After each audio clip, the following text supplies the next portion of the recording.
There are nights in a young woman's life when she stands at a window and understands with a clarity that arrives without mercy that no one is coming to save her.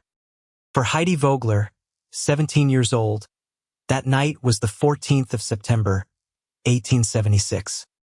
Outside her father's cabin in Stone Ridge Hollow, the rain was turning to snow 3 weeks earlier than it should have. Inside, 3 children slept curled together in a single bed meant for one. Cursa, 11, Willie, 8, little Trude, only 5, with her mouth open and one small foot sticking out from under the quilt. And in the pocket of her apron, Heidi had exactly $9. $9 to carry 4 orphans through the coldest winter Montana territory had seen in a decade. Her father had coughed blood into his handkerchief one morning in March. Her mother had followed him into the ground in July. And now Heidi stood alone at the kitchen window, with her hands wrapped around a tin cup of water that had gone cold an hour ago. Her fingertips were white at the edges. She had not cried at her father's funeral. She had not cried at her mother's. Something in her chest had closed the day they lowered the second coffin, and she did not know how to open it again. But tonight, watching snow fall on a roof with 3 holes in it, she understood one thing, with the weight of a stone dropping into still water. She was going to build, or her family was going to die. Heidi set the tin cup down on the windowsill. She walked to the bed, where her siblings slept.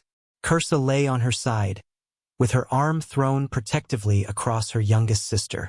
The girl had their mother's watchfulness, a way of looking at things that took their measure before speaking. Willie slept with his fists clenched, the way he had slept every night since their father died, as though he were fighting something in his dreams that he could not fight in his waking hours. And Trude, 5 years old, slept with her mouth open, one small foot escaping the quilt.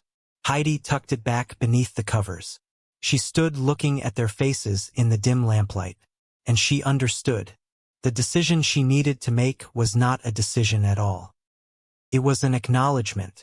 She walked to the trunk at the foot of the bed, the trunk that had come with her family from Germany 6 years ago, when she was 11 years old, carrying everything they owned and nothing they would need.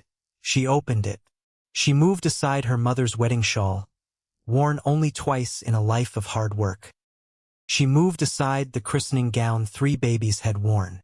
She moved aside the pressed flowers from a garden in the Black Forest that had been gone from her life for 6 years.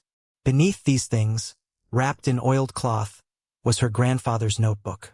Her grandfather Bernhard had been a forest worker in the Schwarzwald, a man who knew trees the way other men knew their own names. He had taught her to read wood grain before he taught her to read letters. He had taught her that every material in the natural world had properties, and those properties could be read by anyone patient enough to look.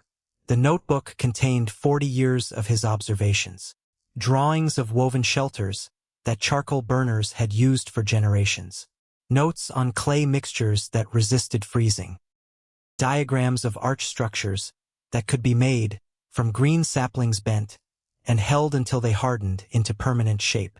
Her grandfather had died when Heidi was 10 years old. He had put the notebook in her hands the week before he died.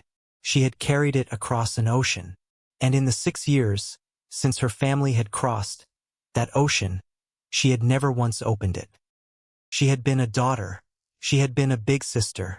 She had helped her mother with the babies. She had not needed to be her grandfather's granddaughter. Tonight she needed to be something else. Cursa stirred in the bed and opened her eyes. The 11-year-old saw her sister kneeling at the trunk, with the notebook open, and she did not ask what it was. She only asked in a voice pitched low, so as not to wake the others, "Heidi, are you afraid?"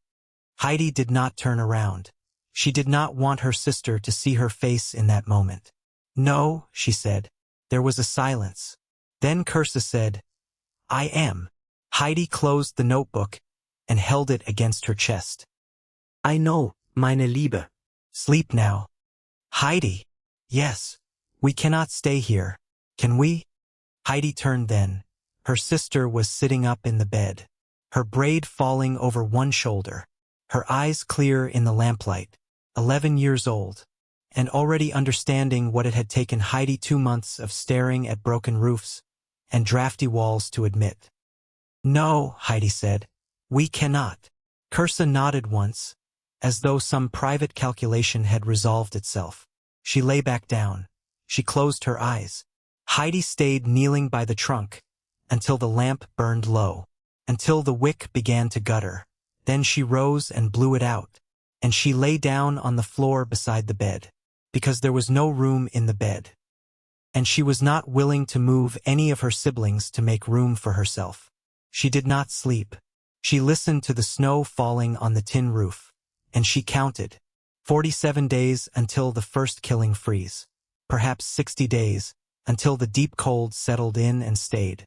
A Montana winter in a 12 by 12 space required 4 cords of split wood at minimum.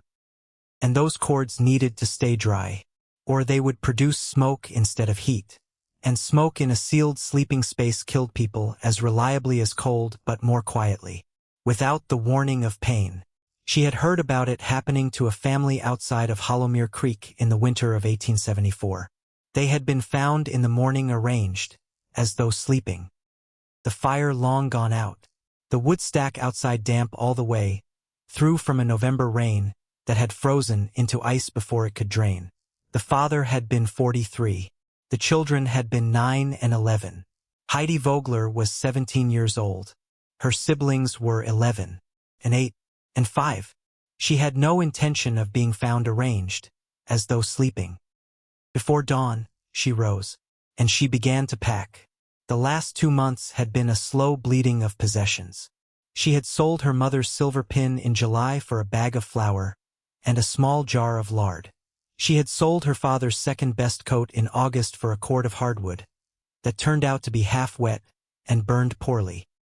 She had sold the family Bible in September to a traveling peddler for $2 and a spool of thread. Not because she did not love the Bible, but because the children needed to eat. And God, she had decided, would understand. There was almost nothing left to sell. The cabin itself was not hers to sell. It belonged to the man who had employed her father at the mine. He had let the family stay through the summer as a mercy. But mercy did not extend into winter. The mine foreman had made that clear when he had ridden out in August to pay his respects. He had touched his hat. He had said kind words about her father. And then he had said quietly that he was sorry, but a new family would need the cabin come November. November. Heidi had 6 weeks. She had counted them, and she had counted them again. And no matter how many times she counted them, they added up to 6 weeks. Klaus Vogler was Heidi's uncle, her father's younger brother, 5 years younger than her father had been, a blacksmith by trade, and a cautious man by temperament. He arrived at the cabin at mid-morning, with his wife Mathilde walking 3 steps behind him, which was the way Mathilde always walked behind Klaus in public, and the way she rarely walked behind him in private. Mathilde was a woman who had 5 children in 11 years of marriage, and who understood resources the way a banker understood ledgers. She counted every loaf of bread that entered her house, and every spoon that came out. She had come to deliver an offer, and the offer carried a price that was not written in any of the words she was about to speak. Klaus took off his hat when Heidi opened the door. "Niece," he said, "we have been talking, Mathilde and me, about what is to become of you and the children. It is not right, you being here alone, with the roof the way it is." Mathilde smiled. The smile did not reach her eyes. "We have a proposal," she said. "It is a good one. Please, let us come in.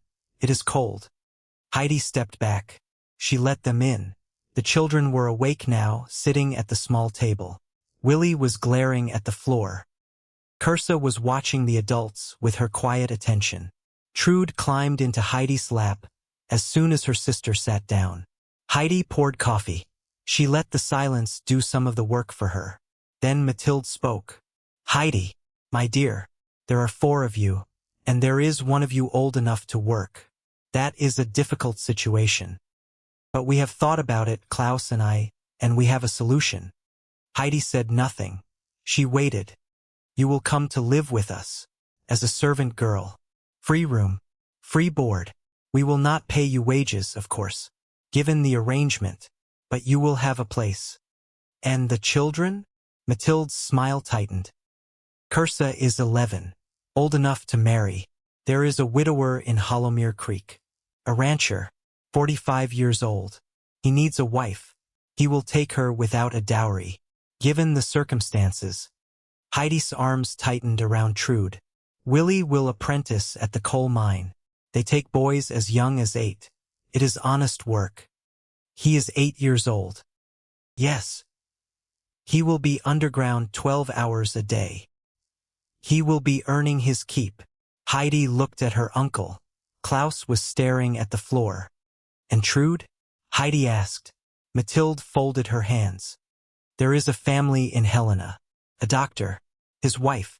They have been unable to have children. They will take Trude and raise her as their own. She will have every advantage.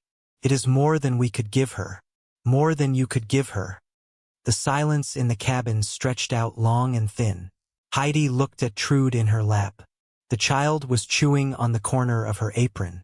She did not know what was being discussed. She only knew that her sister's arms had gone tight around her ribs. And she did not like it. Heidi looked at Kursa. Kursa was very still. Her hands folded on the table in front of her, the way she folded them for grace before meals. Her face carrying no expression at all, which was how Heidi knew that her sister had understood every word. Heidi looked at Willie. Willie was still glaring at the floor. His small fists clenched under the table. Then Heidi looked at her aunt. No, she said. Mathilde blinked. I beg your pardon? No? Aunt Mathilde. Thank you for your concern. But no. Heidi, be reasonable. I am being reasonable. You cannot possibly. You have $9. I asked her Kruger at the general store. You have been buying flour by the half-pound. You will be out of food by October. I know what I have. Then what will you do? Heidi did not answer. She did not answer because she did not know yet. She only knew what she would not do. She would not send her sister to a 45-year-old rancher's bed. She would not send her brother into a mine at 8 years old. She would not give her baby sister to strangers in Helena. She would rather die. She would rather all 4 of them die. But she was not going to die. And she was not going to let them die. She was going to build something. She did not yet know what. But she was going to build it. I am going to figure it out, she said. Mathilde laughed. It was a small, sharp laugh. You are 17 years old, girl. You are going to figure it out. Yes. And when you fail? I will not fail. Mathilde looked at Klaus. Klaus looked at the floor. He looked at his wife. He looked at the floor again. Then he spoke. And his voice was low and shamed. Heidi, there is something I must tell you. Mathilde's head snapped toward him. Klaus. No. She has to know, Mathilde. He could not meet Heidi's eyes. Your father borrowed $40 from me in May. For the medicine. The doctor from Butte. He said he would pay me back when the mine paid him for his last 2 weeks. But then he got worse. And he could not work. And then he was gone. Heidi felt her stomach drop. And you did not tell me. I could not tell you at the funeral. And then your mother took ill. And then she was gone too. And I could not. Heidi, I could not. Mathilde's voice, when it came, was controlled and precise. The voice of a woman who had rehearsed this speech. We have 5 children of our own, Heidi. 5 mouths. We cannot simply forgive $40. It is not about your father, God rest him. It is about what is fair. If you accept our offer, the debt is forgiven. If you do not, then we must ask for it back. That is business. That is not cruelty. Heidi looked at her uncle. She saw a man who was ashamed of himself for being here, who was ashamed of himself for having a wife who had sent him, who was ashamed of himself for not being able to stand up to the woman who counted his bread. and she understood something in that moment that she had never fully articulated before. She understood that there were two kinds of men in the world. There were men like her father, men who had brought their concerns to their wives and asked for hers, who had treated marriage as a shared room they both lived in. And there were men like Klaus, men who had traded their own voice for the quiet of a house where someone else counted the spoons. She felt no anger at Klaus. She felt something closer to sorrow. 45 days, she said. Give me 45 days, Uncle Klaus. I will have your $40. You have my word. Mathilde opened her mouth. Klaus lifted his hand. It was the first time in the entire visit that he had made a decision without looking at his wife first. 45 days, he said. I will speak to Sheriff Bowden. He will honor your word. But Heidi, if you do not have it by then, I will have to take the tools. That is the only thing of value left in this cabin. Your father's plane, his chisels, the hammer, those are worth $40 if I sell them right. I understand. And Heidi, yes, uncle. I am sorry. Mathilde made a small sound. It might have been satisfaction. It might have been disappointment that the negotiation had not been longer. They left a few minutes later. Heidi stood in the doorway and watched them walk down the path toward the road, Mathilde 3 steps behind Klaus. And she understood that she had just added a second deadline to a winter that already had one she might not survive. She did not panic. She did not sit down. She did what her grandfather had always done. When faced with a problem too large to solve in one piece, she broke it into smaller pieces and started with the first one. She called her siblings to her. Kursa came immediately. Willie came slowly, his fists still in the shape they had been in when he was sleeping.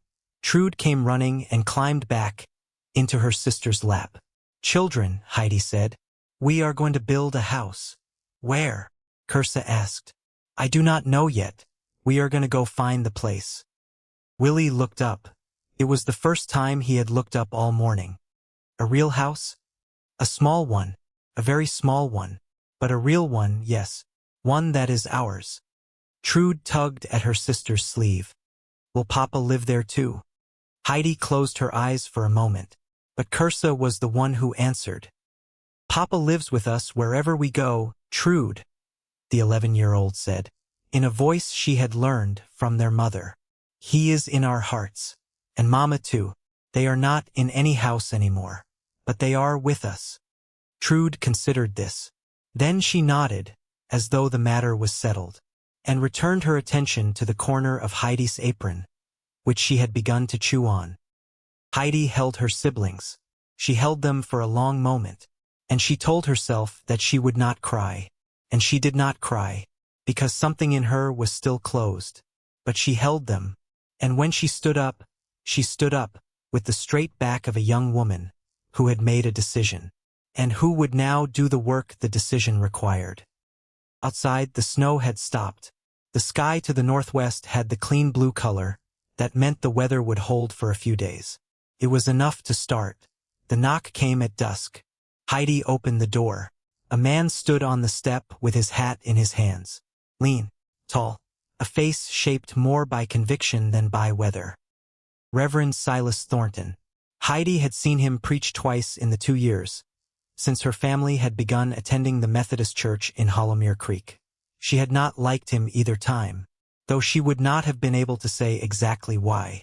Now, watching him fold his gloves against his knee, she thought perhaps she understood. He was a man who came to widows and orphans carrying solutions. And the solutions were always shaped like cages. Miss Vogler, he said, may I come in? The cold is settling. She stepped back and let him in. The children looked up at the stranger. Kursa's eyes went to Heidi's face and stayed there. Heidi indicated a chair at the table. She poured him coffee. He took the cup between his hands, as though warming them. He looked at the children. He smiled at them the way a man smiles at children when he does not know how to talk to them, which is to say carefully. Miss Vogler, he said, I have come because I heard something that troubled me, and I hope it is not true. What did you hear, Reverend? I heard that you have refused your uncle's offer of shelter. That is true. I heard that you intend to remain here in this cabin, or to build something of your own, on the creek, somewhere. That is also true. Thornton looked at her. His eyes were not unkind, which made what he was about to say harder to hear. Miss Vogler, I have been the minister in Hollowmere Creek for 11 years. In that time I have buried 3 widows. One of them froze to death in a cabin she insisted was adequate. One of them was poisoned by the smoke of green wood, because her husband was not there to teach her which wood to burn. One of them I found in February, on a day so cold the tears froze on my face, before I could walk back to my horse. Heidi set her cup down. I am not telling you this to frighten you, Miss Vogler. I am telling you this because I do not want to bury a 4th. She looked at her siblings. Kirsa had stopped eating. Willie was staring at the Reverend, with an expression Heidi could not quite read. Trude was eating a small piece of hard bread, with her full attention. Reverend, Heidi said, I appreciate your concern. I do. But what are you proposing? I was going to offer you the basement of the church, through the winter, in exchange for some light work, laundering, meal preparation for church functions. You would sleep dry. The children would be warm. In the spring, when the ground softens, we can arrange more permanent placements. Placements? Yes. For the children? Yes. You mean you would help my uncle place them? Kirsa with the rancher, Willie in the mine, Trude with the doctor's wife in Helena. Thornton hesitated. I would help find them situations of stability. Yes. Heidi was quiet for a long time. When she spoke, her voice was low and steady. Reverend, may I ask you something? Of course. How old were you when you buried your wife? Thornton went still. I ask because I heard she died in childbirth 12 years ago, and I ask because I want to know, when she died, did anyone come to your door and tell you that you should give up your calling? That you should hand your ministry to another man? That you were too broken to continue? No. No. They did not, because they trusted you to know what you could carry. The Reverend did not answer. I am asking you the same thing, Reverend. I am asking you to trust me to know what I can carry. Miss Vogler, you are 17 years old. I know how old I am. You have never built a house. I know that too. Then how can you possibly? Reverend Thornton. She leaned forward. Please, pray for me. I would be grateful, but do not bury me before I am dead. Do you understand the difference? There was a long silence. Thornton picked up his cup, then set it back down without drinking from it. I was hoping, he said quietly, to save you. I know you were, and you will say no. I will say no. Why? Heidi looked at him then, with the full weight of 17 years, and 2 months of orphanhood, and 1 night of counting stars, through a hole in a tin roof. Because, Reverend, my siblings are going to grow up, and when they do, I want them to remember their sister as someone who built a house with her own hands, not as someone who scrubbed the stones of a church basement for permission to sleep in it. Thornton was quiet for a long time. When he finally spoke, his voice had changed. The edge was gone. What replaced it was not agreement, but something smaller and more honest. I am afraid for you, Miss Vogler. I know you are, and that does not change my answer. No, it does not. He stood up. He picked up his hat. At the door he paused and turned back. If you change your mind, my offer stands. And if your siblings are hungry, please, send Kirsa to the parsonage. I will feed them. That much I can do without conditions. Heidi nodded. Thank you, Reverend. He nodded once, put his hat on, walked out into the cold dusk. Heidi watched him ride away down the road toward town. Then she closed the door and turned back to her siblings. Willie was looking at her, with an expression she had not seen on his face in 5 months. It was not anger. It was something closer to attention. Heidi, he said, can I help you build it? Heidi knelt down beside her brother. She took his small fists in her hands and gently opened them one finger at a time. His palms were warm. His hands were still the hands of a child. But they would not always be. Willie, I am not going to build it without you. He looked at her for a long moment. Then he did something he had not done in all the weeks since their father's funeral. He put his arms around her neck. And he held on. Heidi held him back. She held him, and she did not cry, because something in her was still closed. But she felt the thing in her chest move a fraction of an inch. It was not open. It was not healed. But it had moved. The morning of the third day dawned cold and clear. Heidi took her siblings and the notebook and the splitting maul that had belonged first to her grandfather, and then to her father and now to her, and she walked out toward Stone Ridge Hollow Creek to find a place to build a life. The creek ran clear and cold that time of year, the cottonwoods going yellow at the edges, the willow still holding green. Heidi walked slowly, because Trude's legs were short, and because Kirsa was watching the water and naming things in a quiet voice, the way she had always done, since she was old enough to talk. And because Willie was hanging back and kicking stones into the current with more force than the stones required. Heidi understood that her brother was angry. She understood that her brother had been angry for 5 months. She understood that he did not know who to be angry at, since the only people he wanted to be angry at were dead. And so he was angry at rocks, and doors, and his sisters, and the sky. She let him kick the stones. She did not tell him to stop. A quarter-mile south of the lumber company's staging area, the canyon narrowed. The north-facing slope on the east side turned steep enough that Heidi could see from the angle alone how snow would accumulate there in January.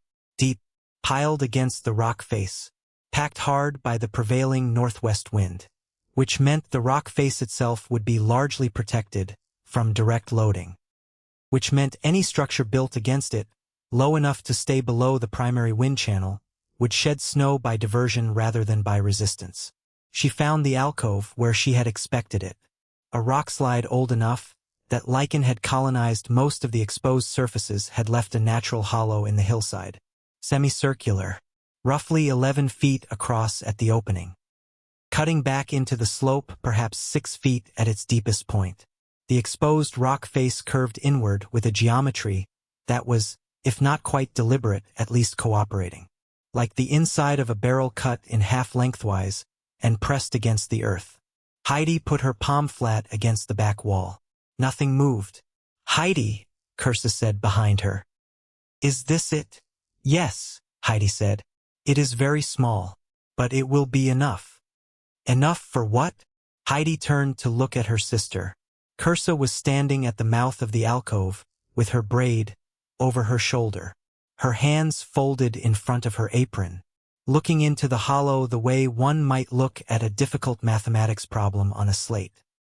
Enough for the winter, Heidi said. Enough to get us to spring. Enough to build something else from. Kirsa considered this. Then she said, What is it you are going to build, Heidi? Heidi smiled for the first time in a long time. It was a small smile, and tired, but it was a smile. Kirsa, she said, have you ever heard of the charcoal burners of the Black Forest? No. Then sit down. I am going to tell you a story your grandfather told me when I was your age. And so, sitting at the mouth of a rockslide alcove on a cold afternoon in September of 1876, Heidi Vogler began to teach her sister the first lesson their grandfather had ever taught her, which was that the limitations of a material were only limitations if you insisted on using it wrong. Greenwood bent without breaking. Seasoned wood held its shape. If you bent greenwood into the shape you wanted and held it until it seasoned, it became that shape permanently, as though it had always intended to grow that way. Willie came closer while she was talking, pretending not to listen, kicking at a small stone near his boot. But he came closer. Trude sat in her sister's lap and fell asleep against her shoulder. The creek ran behind them. The sun moved toward the western ridge. And for the first time in 5 months, Heidi Vogler felt something in her chest that was not quite hope, and not quite grief, but occupied the territory between them.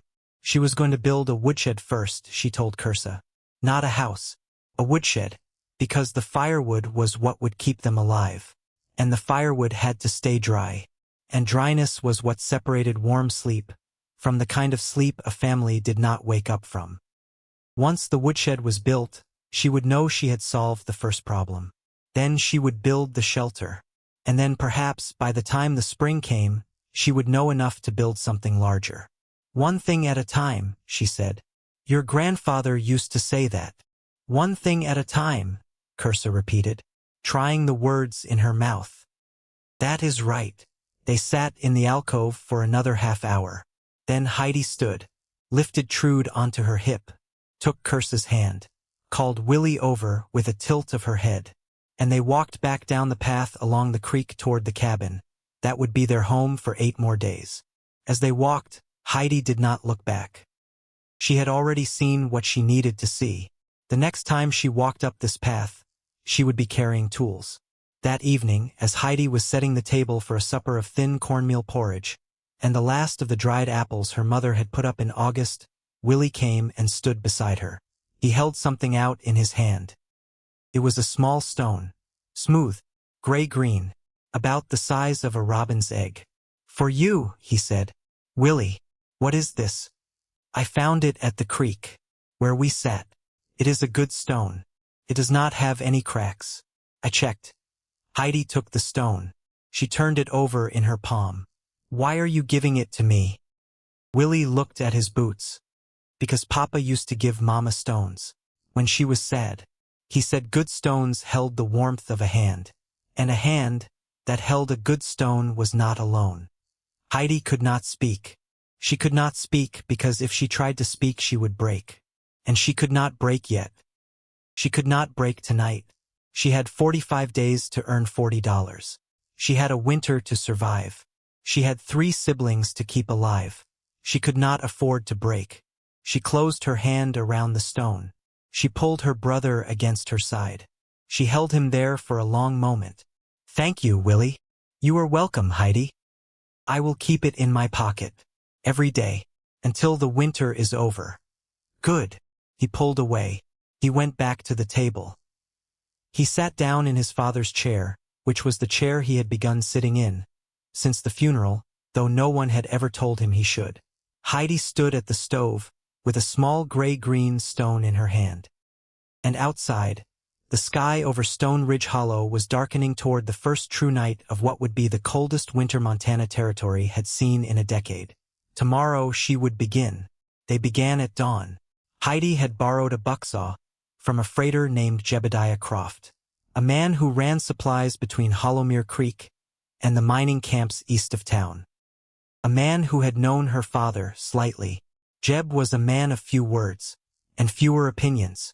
He had handed her the saw without comment, without asking what she intended to do with it.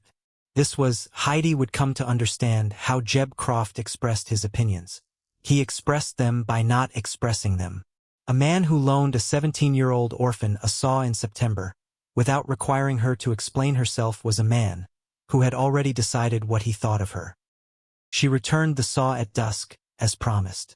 Between dawn and dusk she cut 12 saplings, cottonwood and willow in roughly equal proportion, each approximately 14 feet long, and as thick as her own wrist. She dragged them to the alcove in 2 trips, Kursa helping with the lighter ones, Willie carrying what he could carry, Trude sitting on a flat rock at the mouth of the alcove and organizing pine needles into piles by length, which she had announced with great seriousness was her job. By the end of the first day, Heidi had the 12 saplings laid out on the ground, like the ribs of something enormous, something not yet assembled. She drove 2 stakes into the creek soil at the exact lip of the alcove opening, 11 feet apart, using the back of the splitting maul. The first sapling she buried 18 inches deep on the left side, tamping the earth around it until it held without wobbling. Then she bent it slowly, with the weight of her body rather than the strength of her arms, letting gravity and time do the work that force would damage, into a smooth arc overhead, and she anchored the other end in a corresponding hole on the right side. The result was a semicircle of living wood spanning the full width of the alcove mouth, its apex at roughly 7 feet, curving with a clean geometry that owed nothing to mill lumber, and everything to the fact that a living tree, bent slowly and held long enough, remembered the shape it was given.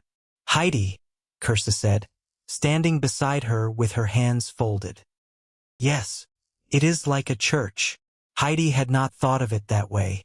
She looked at the single arch against the hillside, and saw for a moment what her sister saw. "Yes," she said, "I suppose it is."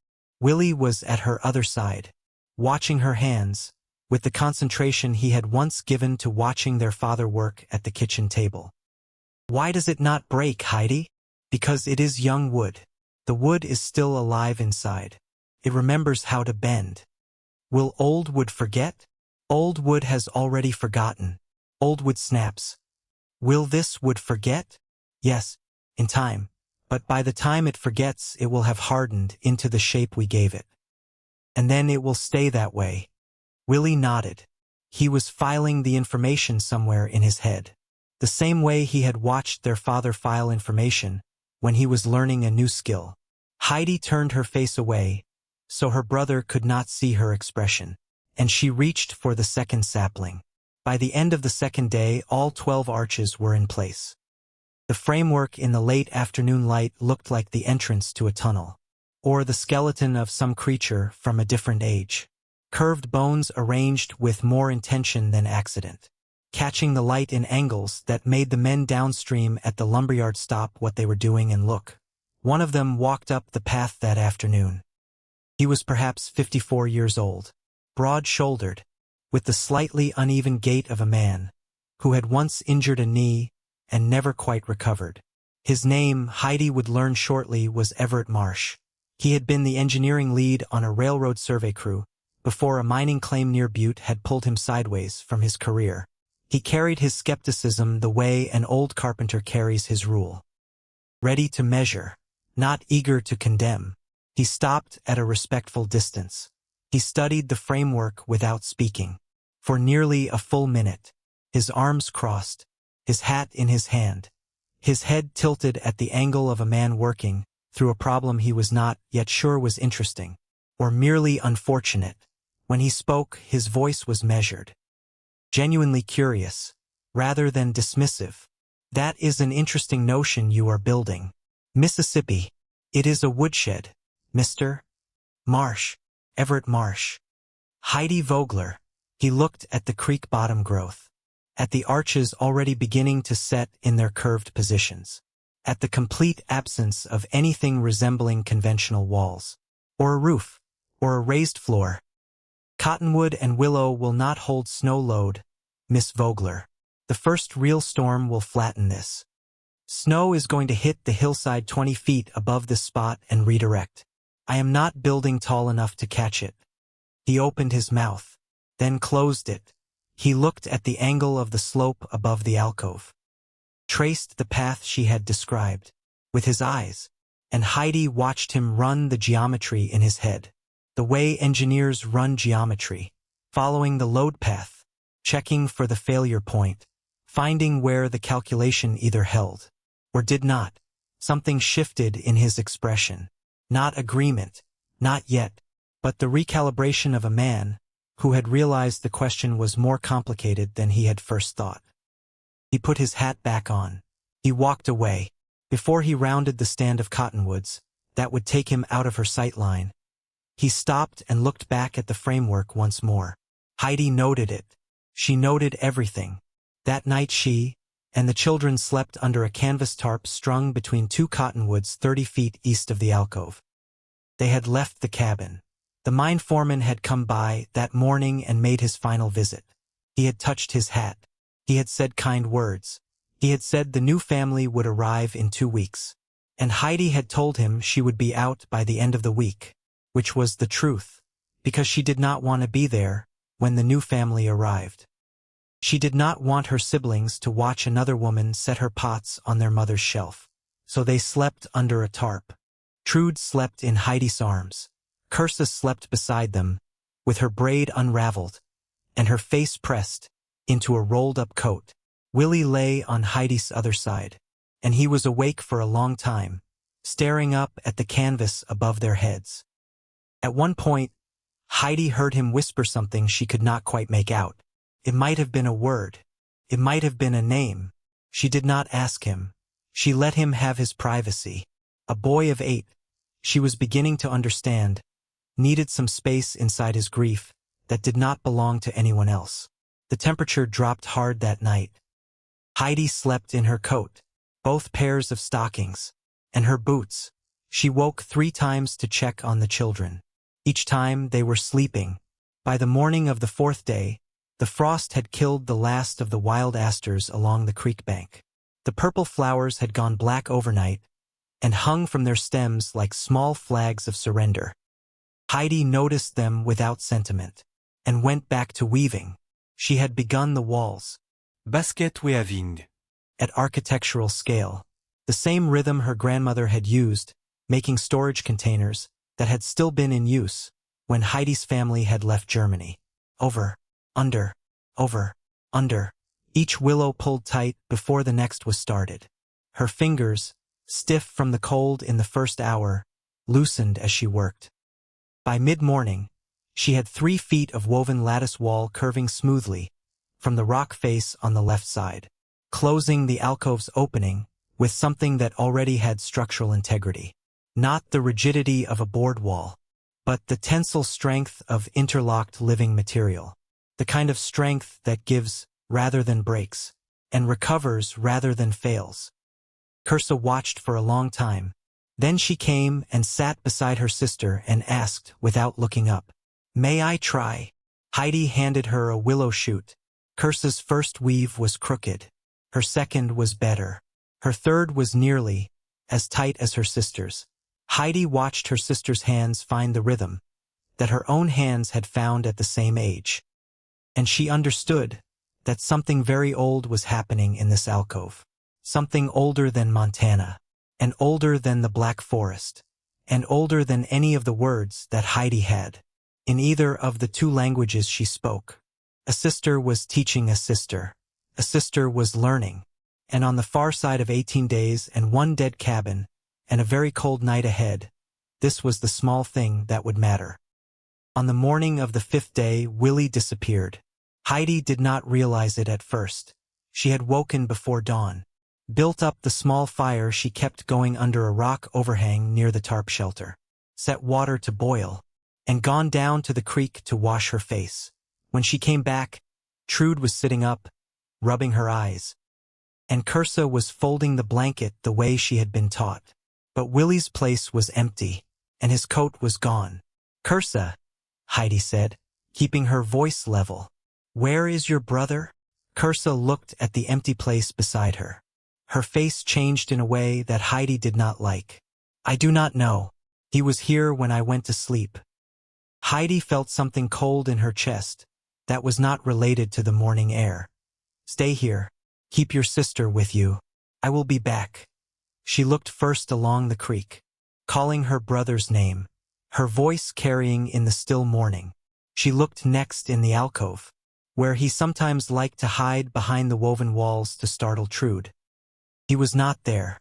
She walked back toward the old cabin, then past it, and then, because something in her instinct pulled her in that direction, she turned east, and walked toward town, toward the cemetery. She found him at the 3rd row, from the back, sitting on the ground between 2 wooden markers, her mother's grave on the left, her father's on the right. The small wooden markers she had not yet been able to afford to replace with stone. His knees were pulled up to his chest. His face was very dirty. He had been crying. She could see that, but he had stopped by the time she reached him, and he was only sitting. Heidi sat down beside her brother. She did not speak at first. The grass was cold under her skirt. A meadowlark sang somewhere behind them in the brush. "Willie," she said finally. He did not look at her. "Willie, you cannot leave in the night without telling me. I was afraid. I wanted to ask them something," he said. "What did you want to ask them?" Willie was quiet for a long time. Then he said, in a voice so small she almost did not hear it. I wanted to ask them why they left us. Heidi closed her eyes. I wanted to ask Papa why he did not fight harder. And I wanted to ask Mama why she went with him. She could have stayed. She could have stayed for us. But she got sick right after him. Like she was in a hurry to catch up. Oh, Willie. He was the papa. She was the mama. They were supposed to stay. And they did not stay. And now we are going to live in a hole in the ground. And you are going to build it with sticks. And I do not know why they could not just stay. Heidi did not answer right away. She let her brother say it. She had learned in 17 years that sometimes the most important thing a person could do for another person was let them say the unsayable thing, and not rush to correct it. When Willie had stopped speaking, Heidi put her arm around his shoulders, and she pulled him against her side. And for the first time, since her mother's funeral, she let herself feel something other than the cold in her chest. She felt angry at her father. She felt angry at the cough that had taken him. She felt angry at her mother, for being tired, for not fighting to stay. She felt angry at the doctor, who had not been able to save them.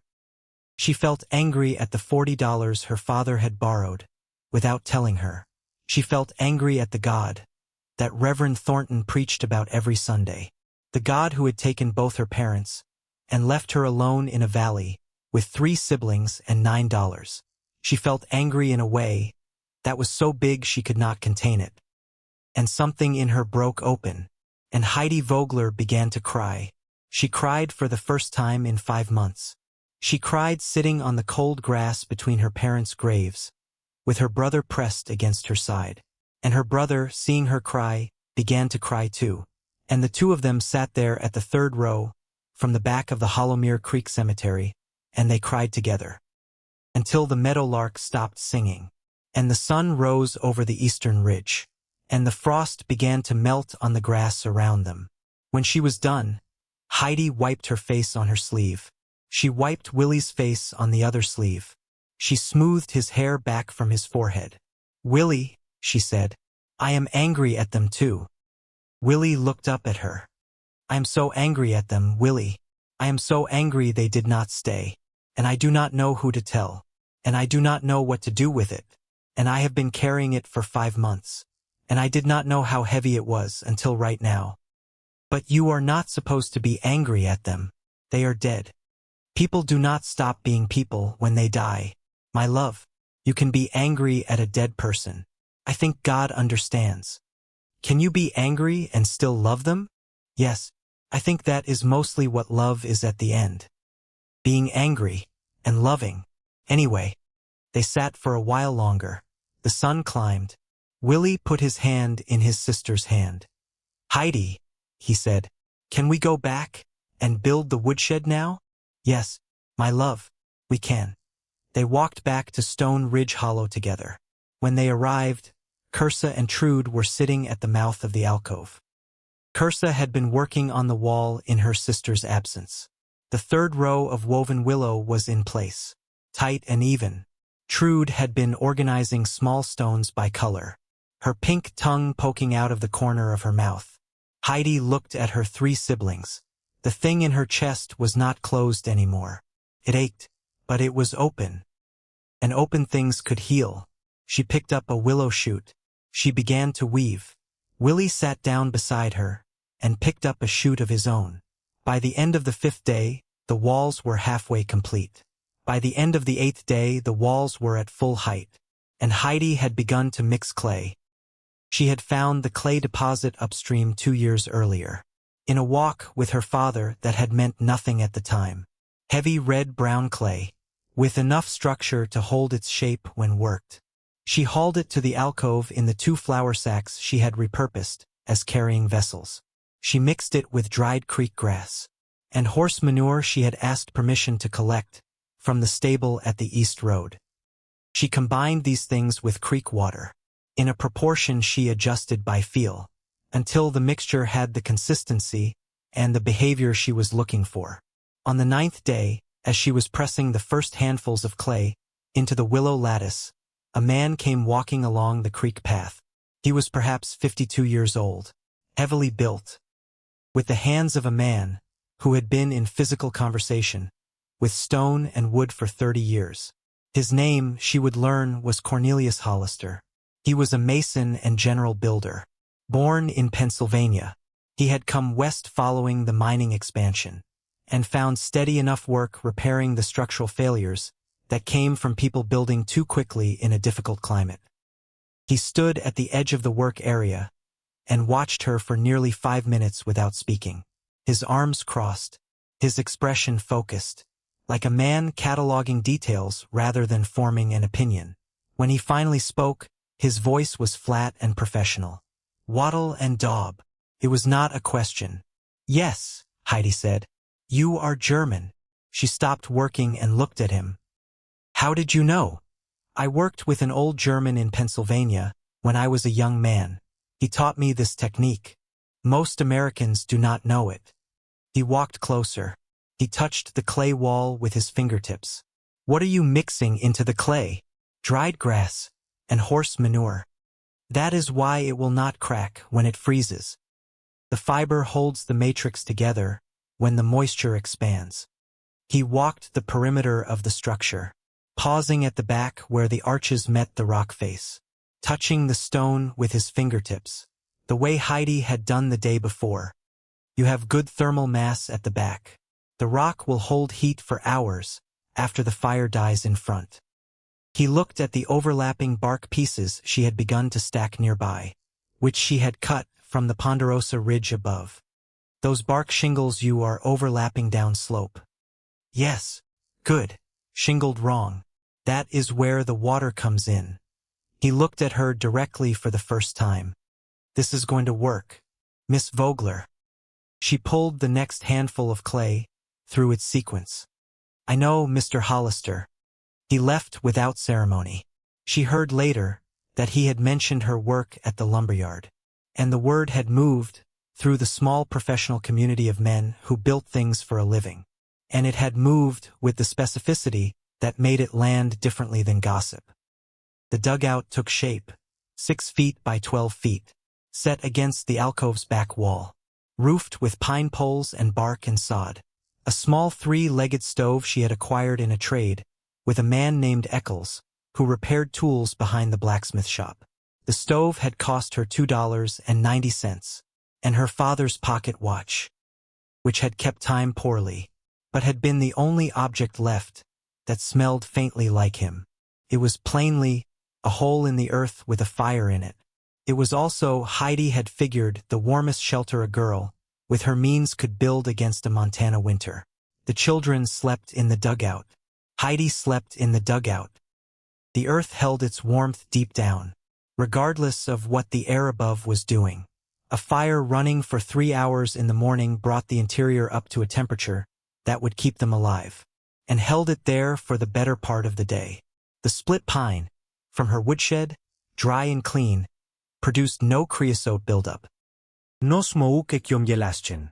None of the slow carbon poisoning that killed people in poorly ventilated spaces with wet wood. Heidi slept better in that hole than she had slept in the cabin in the last month of her mother's life. She was not sure what to make of that. She decided not to make anything of it. The storm came down from the Continental Divide on the 20th of October. Heidi had known it was coming. She had felt the pressure drop in the morning. She had seen the yellow-gray clouds banking behind the ridge by mid-afternoon. By dusk, the first drops of cold rain were hitting the sod roof of the dugout. By midnight, the rain had turned to sleet. By 2 in the morning, the wind had picked up to 40 miles an hour and was driving the sleet horizontally against the windward side of the shelter she had built. And at 3 in the morning, Trude began to burn with fever. Heidi woke because her youngest sister was making a small sound against her neck. Not crying, whimpering. Heidi put her hand on the child's forehead and felt a heat that should not have been possible in a human body. "Trude," she whispered. "Trude, my love, can you hear me?" Trude's eyes fluttered open. They were unfocused. Her lips were dry and cracked. She did not seem to know where she was. Heidi's mind went very still. There was a doctor in Hollowmere Creek. For miles away, It was 3 in the morning. The wind was 40 miles an hour. The sleet was coming down in sheets. The road was not a road anymore. It was a river of ice. Kursa was awake now. She had felt her sister move. Heidi, what is it? Trude has a fever. How high? High. Willie sat up. His small face was pale in the lamplight. He did not speak. Heidi had a choice to make. She had one choice to make, and she had perhaps 2 minutes to make it. She could leave her other 2 siblings in the dugout in the storm, and try to walk 4 miles in the dark, through 40-mile-per-hour sleet to bring a doctor back, who might or might not come. She could stay. If she went, she might not make it. If she did make it, she might not make it back. If she stayed, Trude might die. Heidi looked at her 3 siblings in the lamplight. Kursa, watching her sister's face. Willie, holding Trude's small hand in his own. Trude, her eyes half closed, her breath coming shallow. Heidi made her choice. She stayed. She pulled Trude into her lap. She wrapped her in every blanket they had. She took the tin cup she had filled with creek water the night before, and she began to press cold water to Trude's forehead, to her neck, to her wrists.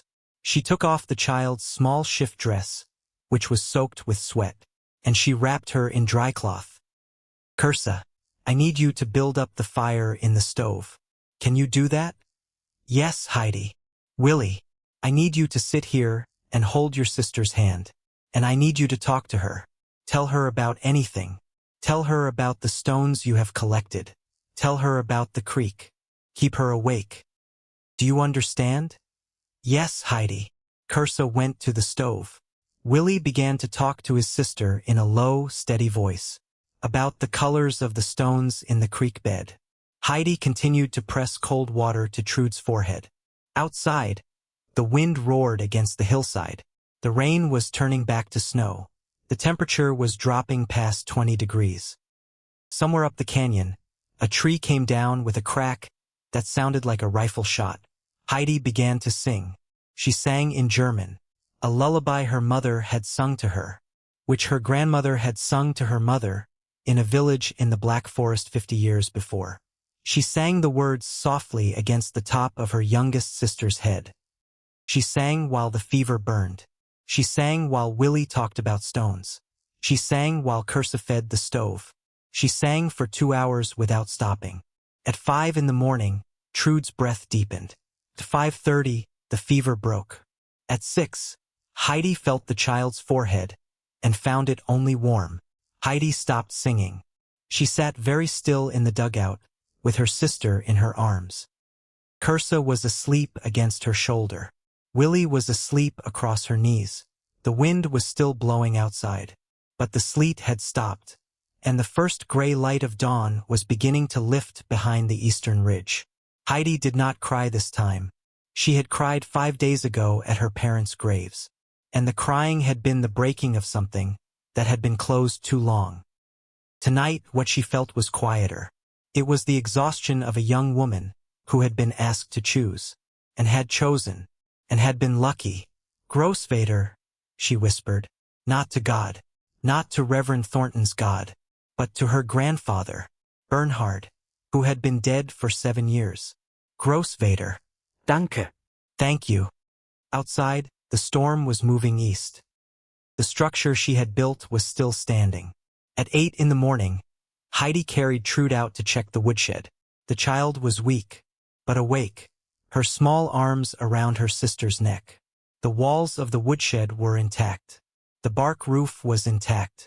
The clay was darkened on the windward side, but not cracked. Heidi put her hand inside the structure and felt the dry air. She pulled a piece of firewood from the middle of the stack and pressed her thumbnail into the end grain. Dry. Dry as a bone. The way her grandfather had taught her a piece of good winter wood should feel. That afternoon, Everett Marsh came up the creek path. He was carrying something. Heidi saw him coming and stood at the mouth of the alcove with Trude on her hip. Kursa came to stand beside her. Willie came out of the dugout with a piece of firewood in his hand, because he had been helping his sister check the stack. Everett Marsh stopped at the respectful distance he had stopped at before. He looked at the woodshed which had survived the storm.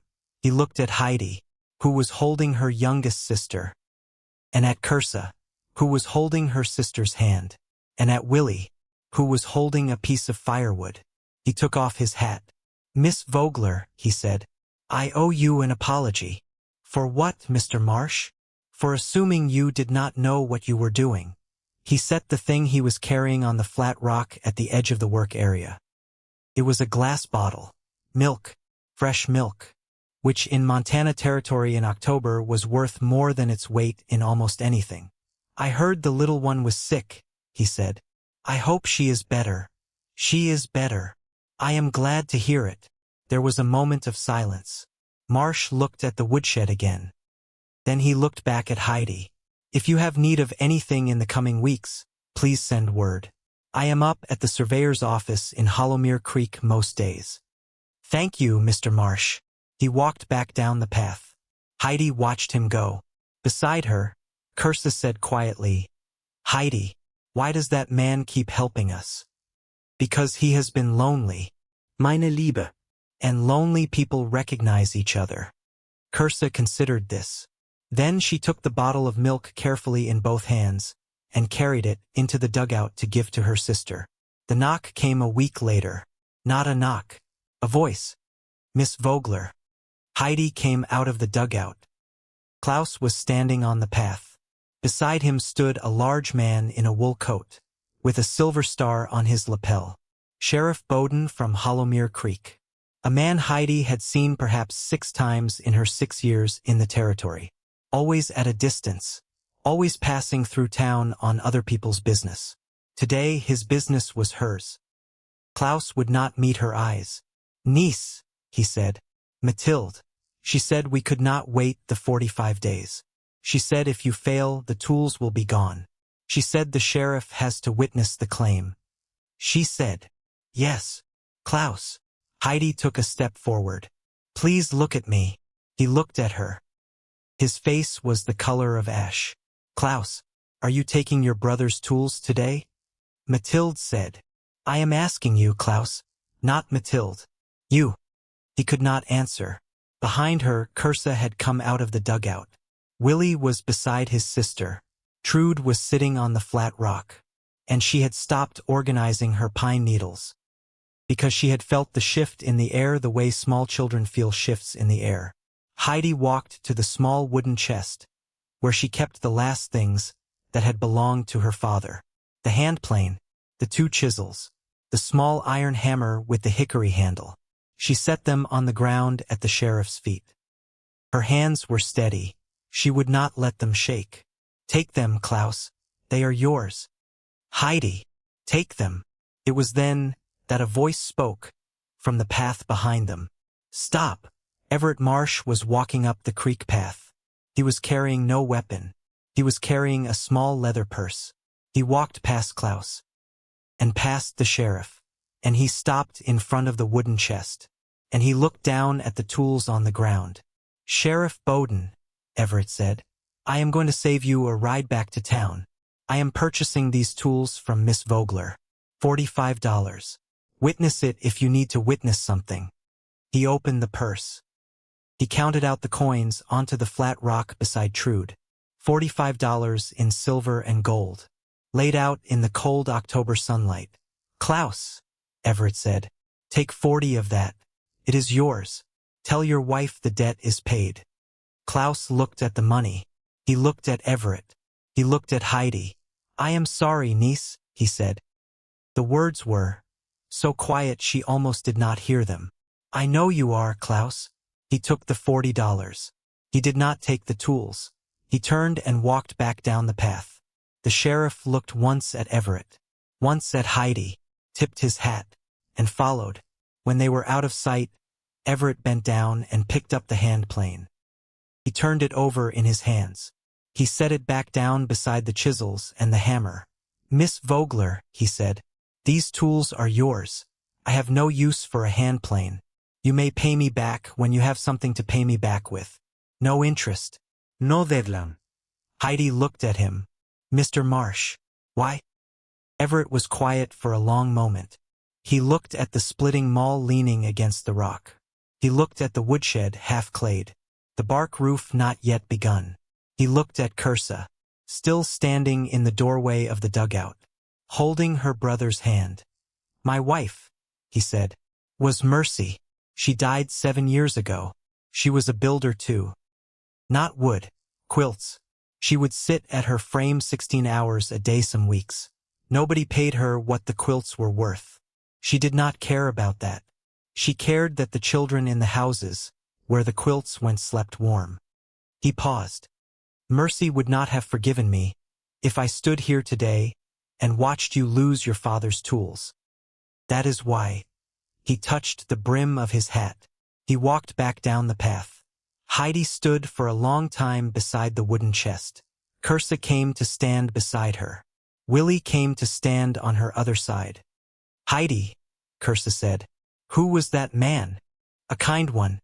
Meine Liebe. A very kind one." She picked up the handplane. She held it against her chest. She carried it into the dugout and set it in the place where her father had always kept it. When they had lived in the cabin, Kirsa came home from school in tears. She had been going to school every other day since the beginning of October, walking the 2 miles along the creek path in the mornings with Willie beside her, walking home with him in the afternoons. Today she had walked home alone, because Willie had stayed behind to help the schoolmaster carry firewood. And when she came, through the canvas flap of the dugout, her face was red from more than the cold. "Kirsa," Heidi said. "What is it, mein Liebe?" Kirsa did not answer at first. She put down her book. She took off her coat. She sat on the edge of the bed. "Heidi, the girls at school called me something today." "What did they call you?" "They called me the witch's sister." Heidi felt a stillness settle into her chest that she recognized. It was the stillness that came before a decision. "Why did they call you that, Kirsa?" "Because Reverend Thornton preached on Sunday about people who choose caves over Christian community. He did not say your name, Heidi, but everyone knew he meant you. And so today at recess, the other girls told me my sister was a witch who had made a den in the hillside. And they said I lived in a hole in the ground like an animal. And they said the clay on our walls was made with blood." Kirsa stopped. She could not say more. Heidi sat down beside her sister. She did not immediately defend herself. She did not immediately defend the structure. She let her sister sit in the shape of what had happened. And then, after a long moment, she said, "Kirsa, bring me your grandfather's notebook." Kirsa frowned. "His notebook? Bring it to me." Kirsa fetched the notebook. Heidi opened it on her lap. She turned past the pages of arch diagrams, past the pages of clay compositions, past the drawings of bark roofing systems. She turned to a blank page near the back of the book. She took a piece of charcoal from the fire, and she began to draw. She drew a cross-section of the woodshed. She drew the load path of a snowfall coming down the slope. She drew the way the dome deflected the snow to either side. She drew arrows indicating the redirection of force. She drew the thermal mass of the rear rock wall. She drew the cross-ventilation of the structure. She drew until there was no more room on the page. And then she turned to the next page and drew more. "Kirsa," she said, "tomorrow morning you will take this notebook to school. And when the girls call you the witch's sister, you will open this book. And you will show them what your sister and your grandfather know." Kirsa looked at the pages. "Heidi, they will not understand these drawings. Some of them will, not all, but some. The ones who do understand will tell the ones who do not. And the ones who do not will understand that you are not someone they can easily laugh at. Knowledge is a shield, Kirsa, a small one. But it is a real one. What if they still call me names? Then they call you names, and you come home, and we will think about what to do next." Kirsa held the notebook against her chest. Her eyes were still red, but something had shifted in her face. "Heidi," she said, "did you ever get called names?" "Yes. What did you do?" Heidi thought for a long moment. I grew up, she said. And the people who called me names grew up too, and some of them became kind, and some of them did not, and I stopped being able to be hurt by the ones who did not. But Kursa, that takes time. You do not have to be strong about this tomorrow. You only have to go to school. Kursa nodded. She set the notebook on the small shelf beside the stove. She went to help Willie and Trude with their supper. Kursa did not sleep well that night. Heidi heard her turning under the blanket. She heard her get up once to drink water from the tin cup by the stove. She did not go to her sister. She understood that there were things an 11-year-old had to sit with alone, without a big sister to smooth them over. The next morning, Kursa took the notebook to school. She came home that afternoon walking slowly. Her face was calm. She set the notebook down on the shelf beside the stove. She did not volunteer what had happened. And Heidi did not ask. But that night at supper, Willie said, "2 girls at school asked Kursa if they could see our house." "Did they?" Heidi said. Kursa said, "Yes, they are coming on Saturday." Kursa did not look up from her bowl, but the corners of her mouth had turned up just slightly, just enough. On Saturday, 3 girls walked up the creek path. Heidi recognized the oldest one as Henrietta Merriweather, the 9-year-old daughter of a woman named Delia, whose husband was a carpenter. They stopped at the edge of the alcove and stared at the structure with the wide eyes of children who had come a long way to see something they had heard about. Kursa came out of the dugout. She looked at the 3 girls. The 3 girls looked at her. "We wanted to see the building," Henrietta said. "All right," Kursa said. And Heidi Vogler, 11 years old, showed 3 other girls the woodshed. She explained the arches. She explained the clay. She let them touch the wall. By the time their mothers called them home in the late afternoon, the 3 girls had been given, without any of them quite realizing it, a short lesson in the physics of load distribution.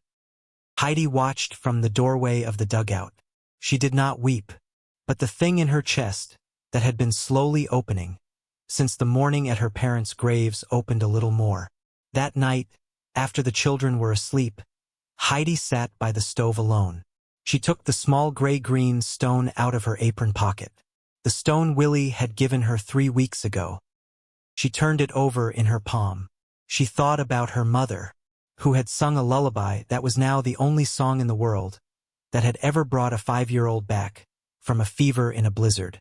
She thought about her father, who had borrowed $40 from his brother and never told his daughter. She thought about her grandfather, whose notebook had crossed an ocean and slept in a trunk for 6 years, waiting.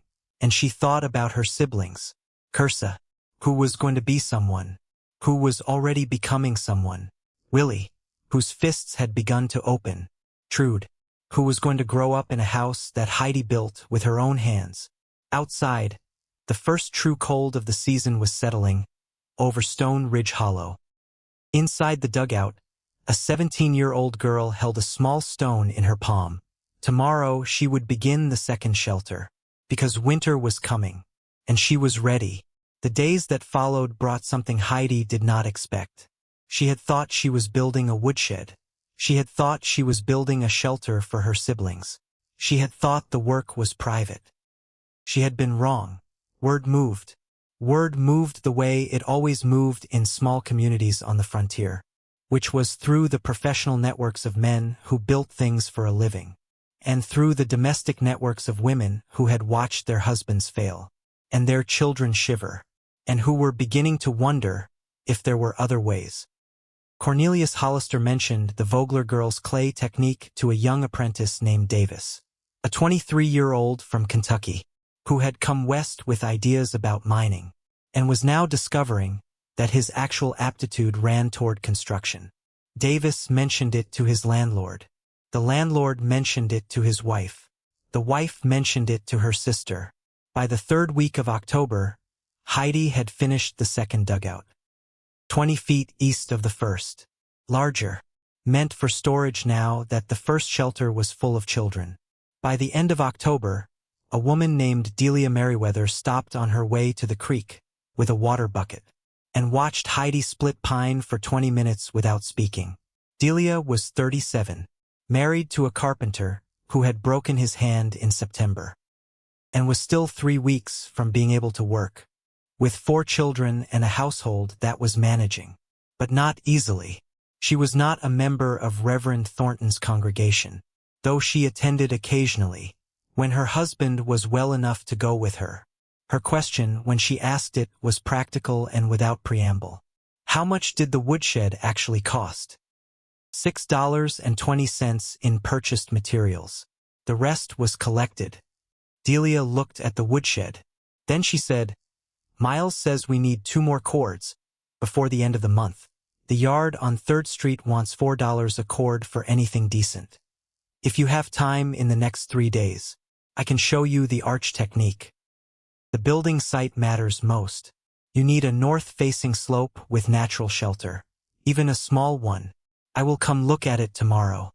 Delia left, and came back an hour later with a plate of cold cornbread, that she sat on the flat splitting rock without comment, and walked away. Heidi ate it standing up between splitting sessions. She thought about Delia Merriweather, and about the woman's 4 children, and about the bridge that had been built between them, in 27 words, and a plate of cornbread. She thought about her mother. She thought about her grandmother.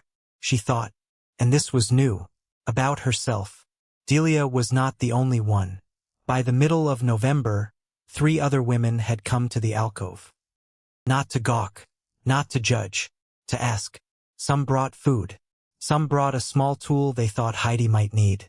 One brought only her curiosity, and her hands, and a willingness to work for a day in exchange for a lesson. Heidi taught them. She taught them the way her grandfather had taught her. Slowly, without hurry, with the patience of a woman who understood that some kinds of knowledge could not be rushed. By Thanksgiving, there were 3 new woodsheds in Stone Ridge Hollow. Not fancy, not large, but dry, and that was all that mattered. Jebediah Croft's wagon stopped at the mouth of the alcove on the 19th of November.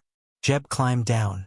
He walked up to Heidi, who was stacking the half-cord of pine she had cut that morning, and he delivered the news with the same neutral delivery he applied to weather reports and road conditions. "Family came in on the afternoon train," he said. "Man, woman, 3 children. Woman visibly pregnant. They had nothing. The man is sick. They have been directed to the church." Heidi knew without asking for details what kind of sick.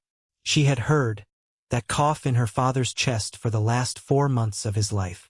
She recognized it by its texture. The dry depth of it. The way it came from a level below where ordinary illness lived.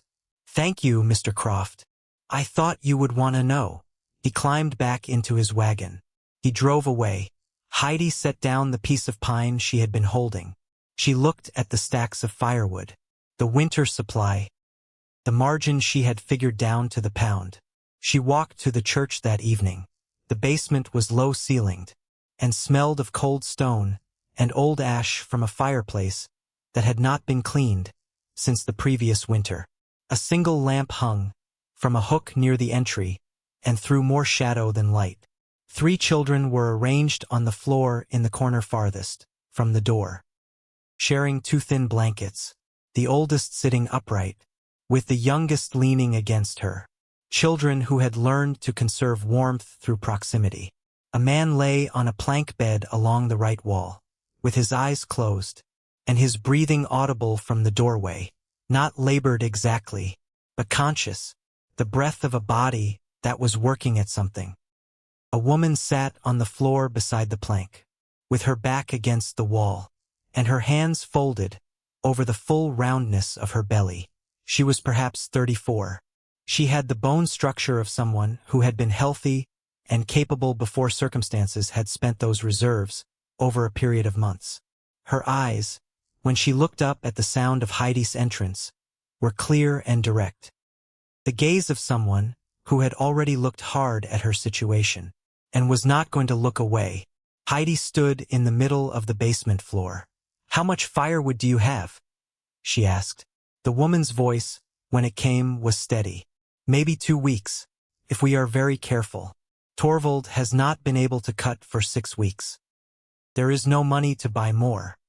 You need 4 cords minimum to make it to April. I know. A pause. I do not know who would sell to us on any terms we could meet. The 3 children had gone quiet the way children go quiet when adults talk about resources. The oldest one, a girl of about 7, watched Heidi with particular attention. I am Heidi Vogler. I am building a second storage structure before spring. I need workers. I am paying in firewood instead of cash, because cash is what I do not have either.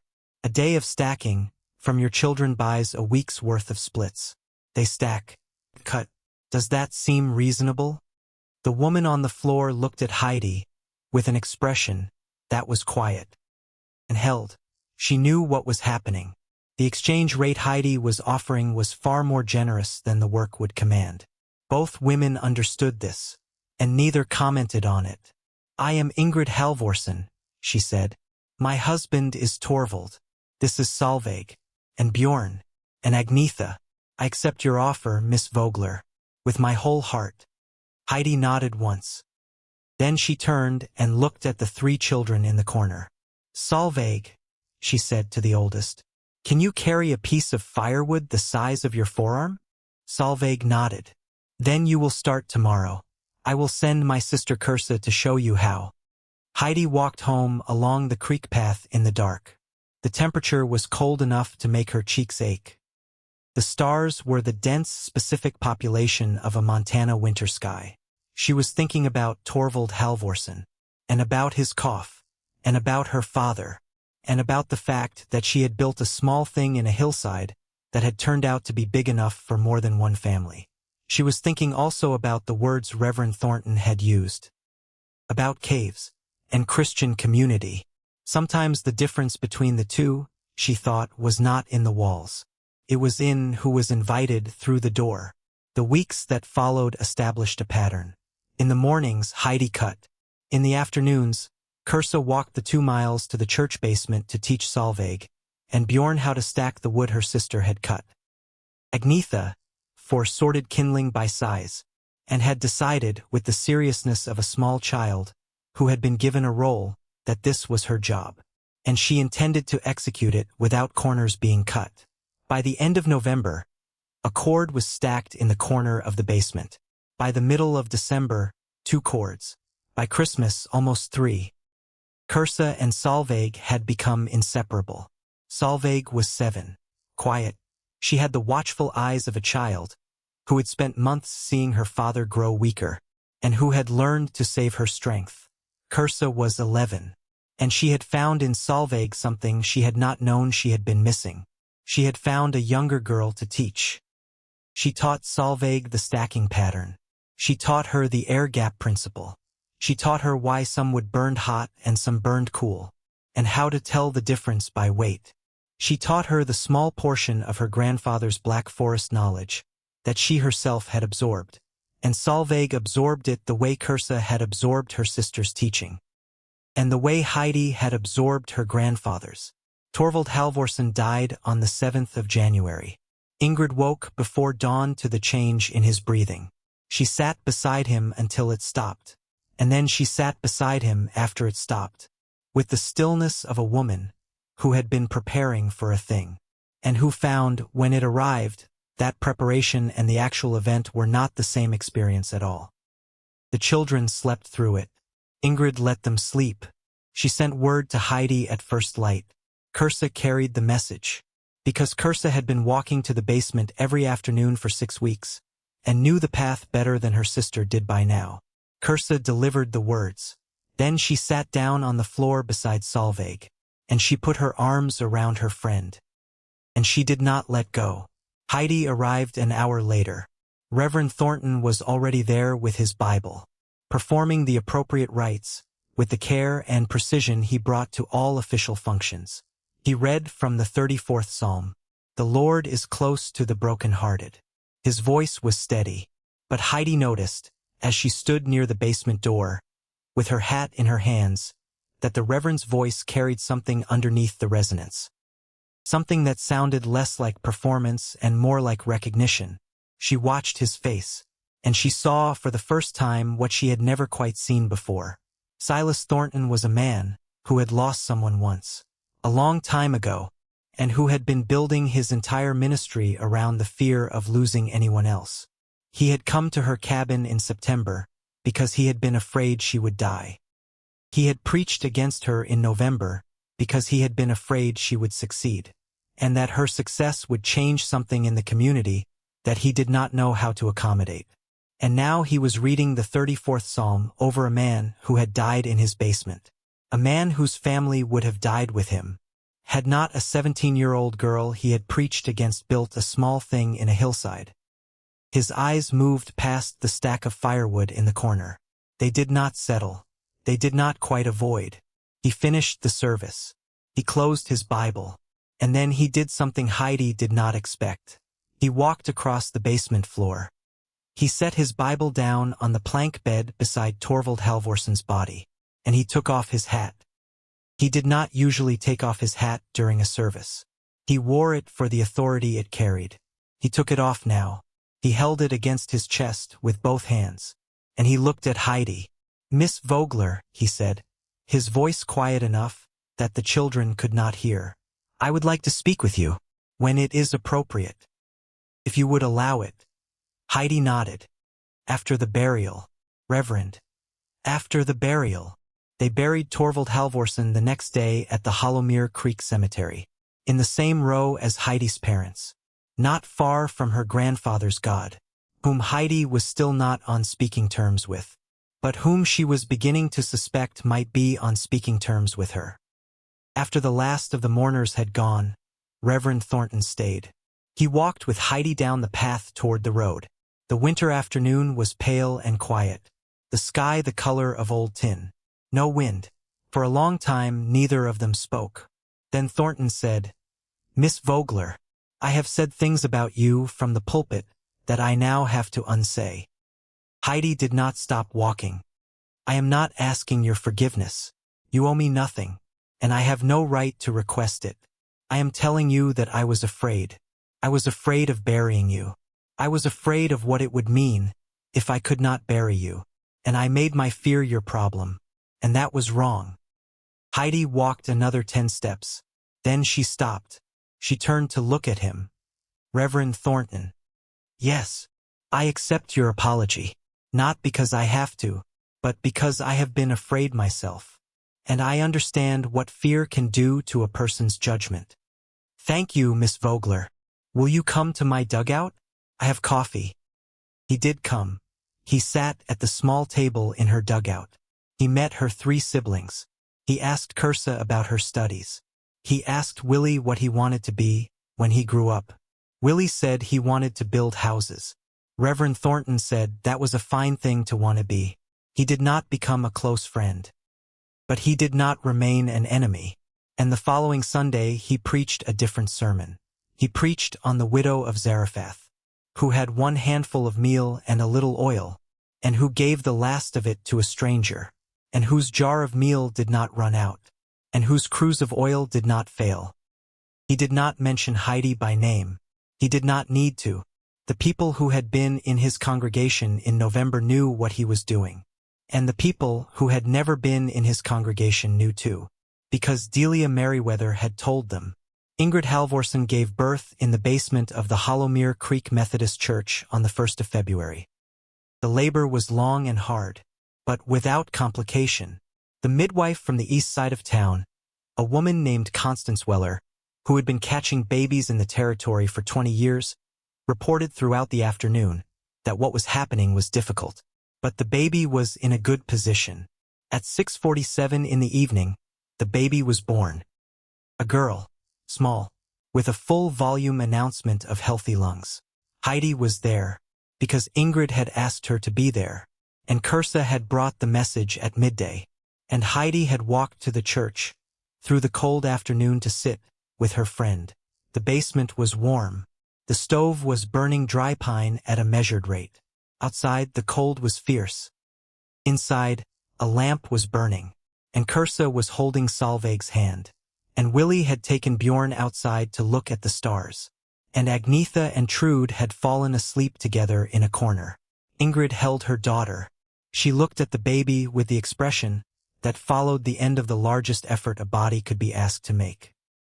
A long, quiet look, the look of a woman who had done something enormous, and was now simply resting.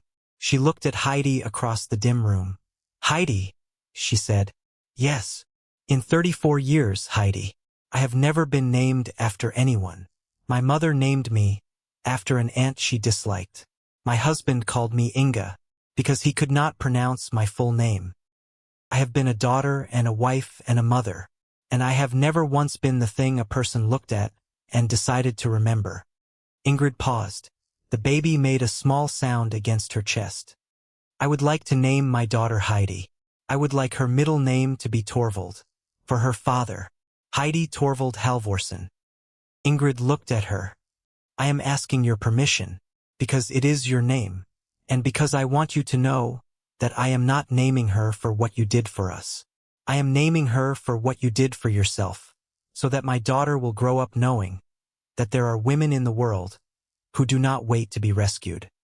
They build, and sometimes the buildings are big enough for other people." Heidi did not answer for a long moment. When she finally spoke, her voice was thick. "I would be honored, Ingrid." Then she crossed the room. She sat down beside Ingrid on the plank bed. She looked at the small face of the child, who would carry her name into a century she herself would not see. And Heidi Vogler cried.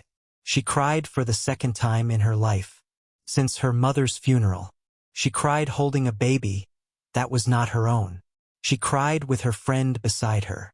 She cried the way a young woman cries when something she did not know she needed has been given to her, unasked, by another woman who had understood what she needed.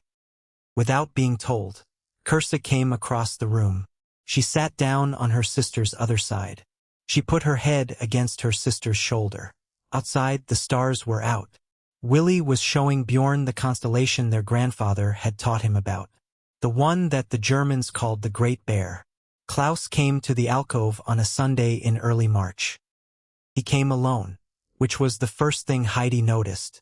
He was carrying a small burlap sack, and he was wearing his best coat, which was not saying much.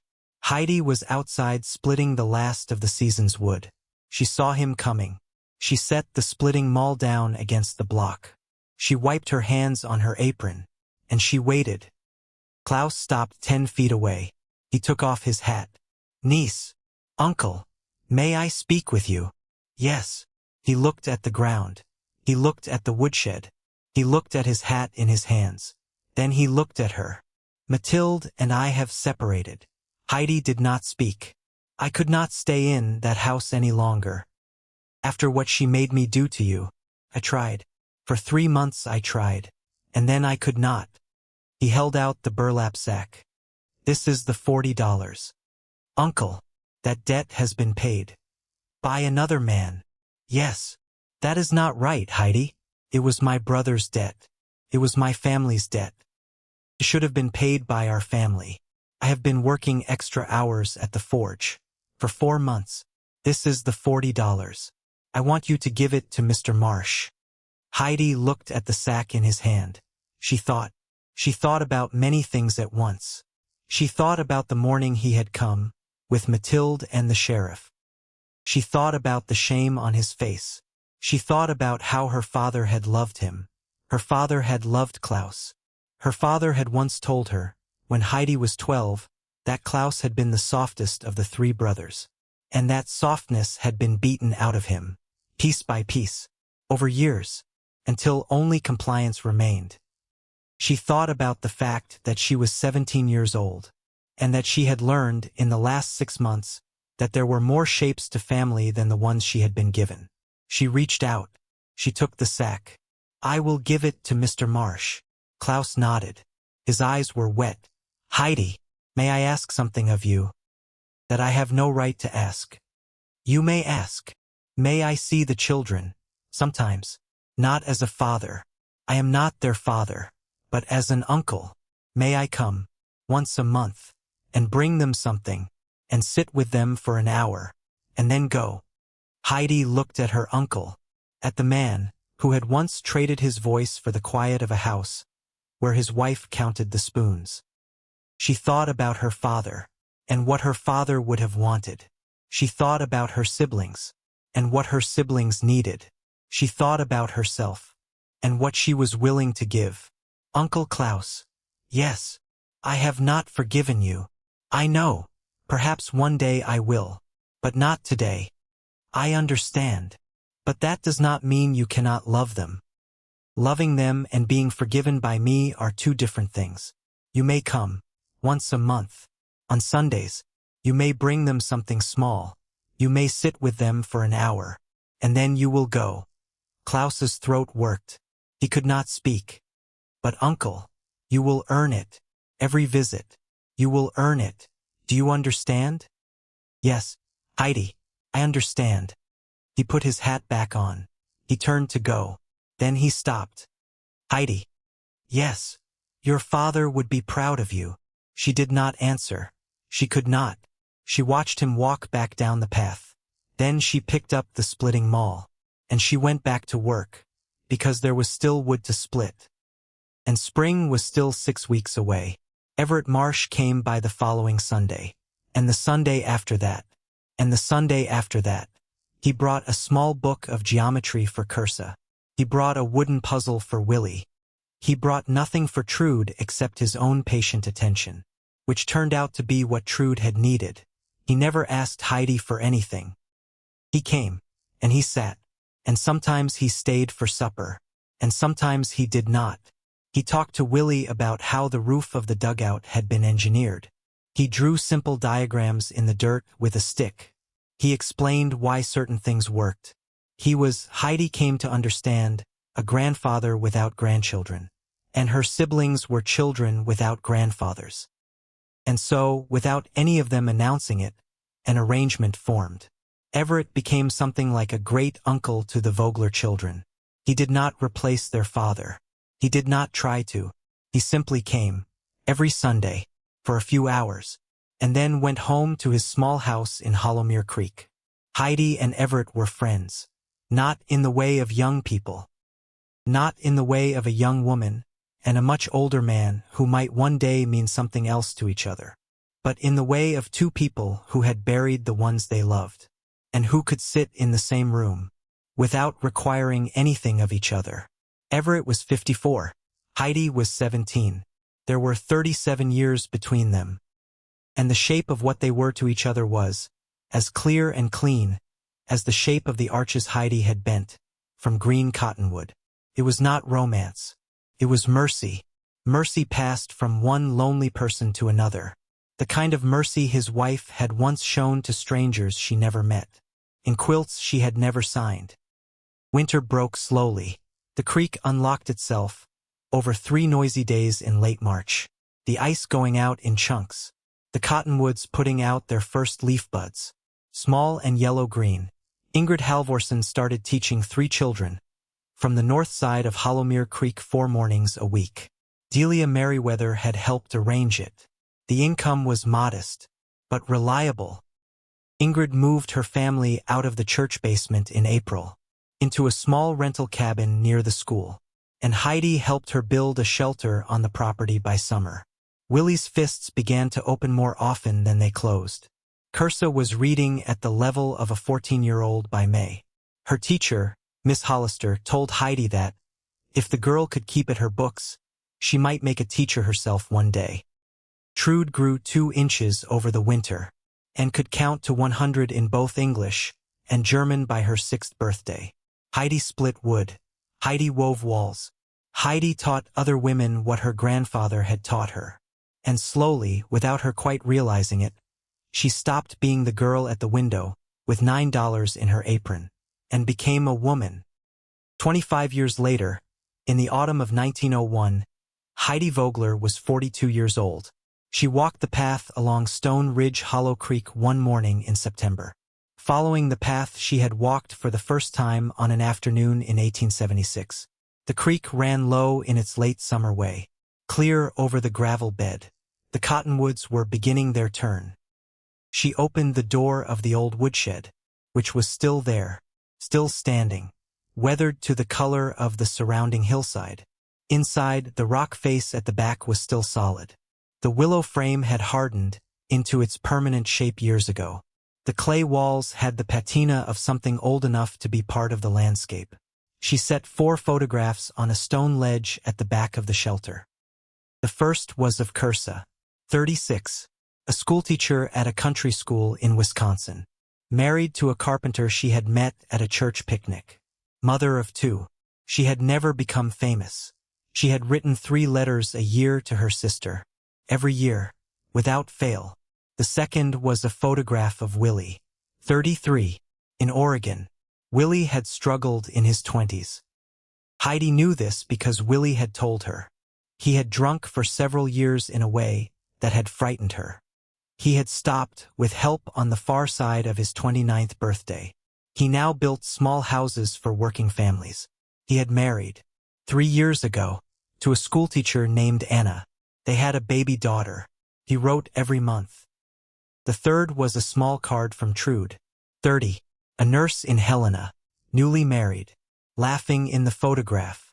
The fourth was a letter from Heidi Torvald Halvorsen, 24, writing from the Dakota Territory, where she was working as a carpenter, building small houses for settlers who could not afford to hire help. The letter said, "Aunt Heidi, I wanted you to know that I have started my own crew. 3 women. I learned the clay mixture from my mother, who learned it from you. Please tell Kursa I send my love. Please tell Willie that his last letter made me weep. Please tell Trude that yes, I will come for the baby's baptism. And Aunt Heidi, please tell yourself something. Please tell yourself that when I stand at a wall I have built, and I put my palm against it and I feel it hold, I am thinking of you. I am always thinking of you." Heidi stood in the alcove for a long moment. She put her hand against the back wall. The rock was cold and solid and older than she could imagine. "Grossvater," she whispered. "Grandfather. I hope I did it right." She closed the door of the woodshed. She walked back down the path toward her home. Everett Marsh was waiting for her on the porch of her house, as he had waited nearly every Sunday morning for the past 24 years. He was 79 now, his hair entirely white, his hands slower than they had been, his bad knee no better than it had been in 1876. He had never asked her to marry him. She had never asked him why he had not, because the answer had never needed to be spoken. They had worked out between them over 24 years, an arrangement that did not need a name. He ate breakfast with her on Sundays. He read the paper on her porch in the afternoons. He went home to his own small house in Hollowmere Creek every evening. At the end of each visit, they had kept their separate lives and shared their separate peace. He was the grandfather her siblings had never had. He was the friend Heidi had never expected. He was, and always had been, Mercy Marsh's husband. And that was the shape of him. And that was the shape she had always known him by. "Tea is on." "Heidi," he said, looking up from his paper. "Thank you, Everett." She sat down beside him on the porch. The morning sun climbed over the eastern ridge. The meadowlark was singing in the brush behind the garden, the way meadowlarks had been singing for every September of her life in Montana. "I went up to the old hillside," she said. "I thought you might. It is still standing." "I am not surprised." They were quiet for a while. Everett turned a page of his paper. Heidi watched the light change on the cottonwoods across the yard. "Everett." "Yes. Do you ever wonder what Mercy would have thought of all this?" He folded the paper carefully and laid it on the small table between them. He took a long time to answer. "I think," he said finally, "she would have come to sit with you. I think she would have brought a quilt. I think she would have said very little. And she would have stayed for a long time. That is what she did with the women she recognized. I wish I had known her." "You did, Heidi. You have been knowing her for 24 years. Every Sunday." Heidi reached over and took his hand. They sat like that for a long time. 2 old friends on a porch in Montana in the year 1901. A woman who had arrived at that porch by way of a rockslide alcove. and a cough in her father's chest, and $9 in her apron, a man who had arrived at that porch by way of a quilt frame, and a woman named Mercy, and a surveyor's office in Hollowmere Creek. They did not speak of love.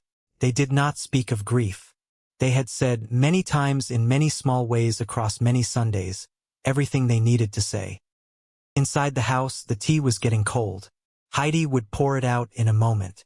She would pour it out and warm the pot and make them a fresh cup, because that was what Sunday mornings were for. But first, she sat. She sat beside the man who had saved her father's tools one October morning 25 years ago, and who had never asked her for anything in return. She sat in the house she had built, on the land she had earned, with the letters from her siblings on the mantel, and a framed photograph of a young woman named Heidi Torvald Halvorsen on the wall. And she understood, as the morning light came fully into the valley, that the hillside had not remembered her name by accident. It had remembered her name because she had taught it to remember, and now other hillsides in other valleys were learning to remember other women's names, because that was what her grandfather had taught her, long ago, in a forest she had not seen in 31 years. Wood Bent slowly remembered the shape it was given. People were not so different. She thought about the 17-year-old girl at the window, the girl with $9 in her apron, the girl who had stood alone and decided to build. She wanted to reach back through the years and tell that girl something. She wanted to tell her she was not alone, that she never had been, that the grandfather in the notebook was with her, that the mother who had sung the lullaby was with her, that a man named Everett was going to walk up a creek path with a leather purse, that the winter she was so afraid of was not the ending she believed it was. It was a beginning, but she could not tell her, because that girl had needed to walk through the winter to become the woman on the porch. There was no shortcut. There never had been. There never would be. She squeezed Everett's hand. Everett squeezed back. Somewhere down the valley, a train whistled.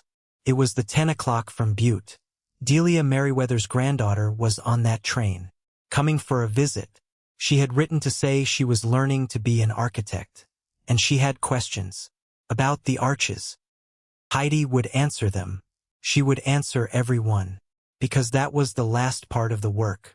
Not the building, the teaching, not the wall, the passing on. She stood up. She smoothed her apron. "I will get the tea," she said. "I will be here," Everett said. She went inside. She warmed the pot. She poured 2 fresh cups. And she carried them back out to the porch, where a man was waiting, where a hillside was remembering, where a valley was full of women who had learned to build, where a young girl she had once been was finally home.